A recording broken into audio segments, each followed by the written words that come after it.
Hello and welcome to my channel. Go ahead, hit the like, hit the share, subscribe if you haven't already.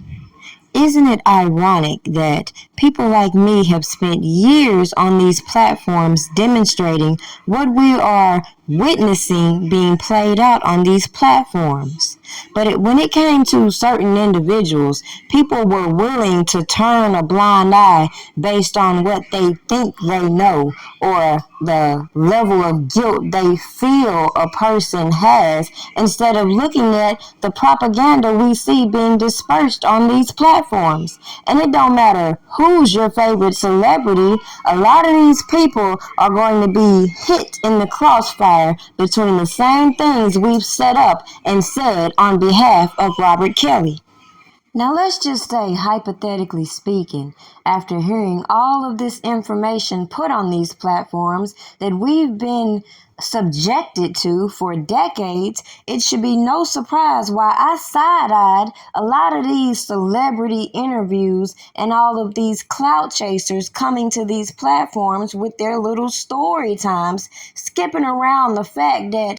I don't know what you know, but there's ways to report a crime and seek justice. But when you link up with individuals who's hell-bent on coming to public platforms and media outlets to scandalize people's names, and then the public don't recognize how that taints their potential fair trial should this all go left, it should be blatantly obvious why I feel like all of these so-called enablers and people that involve themselves in these story times should be held equally accountable for their corroborated stories. Now, I said all that to say this. The whole purpose of me documenting the bull crap that I witnessed when it came to Robert Kelly on my platform is for instances like this, when, as I said, regardless of whether you felt like Robert Kelly was guilty or innocent, there's a real reckoning coming to the industry. And a lot of people who played both sides of the field now want to scandalize certain topics and fail to realize the legal consequences it has, who all ran in the same circles, who we're told knew this and knew that, but instead of acting out and seeking justice, we saw how they played in individuals' face and tiptoed around the talking points that I made.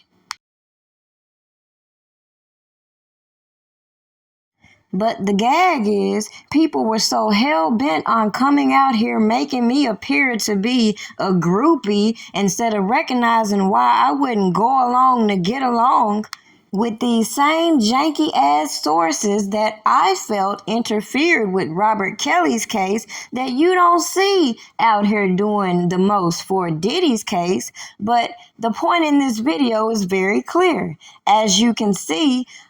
Diddy's lawyers are out here fighting hard for a gag order, something that I clearly said should have been enforced when it came to certain individuals, considering once upon a time I could have sworn it was supposed to be a gag order in Robert Kelly's case. But the clear observation that it took all of this legal maneuvering in order to facilitate this conviction is the primary reason why I believe he's going to get out on appeal. And this was the very blueprint that a lot of other celebrities should have been taking note to, instead of trying to tiptoe around whether you feel like the man did something or not when you weren't there, and you're obviously seeing people violate his due process and make light of it.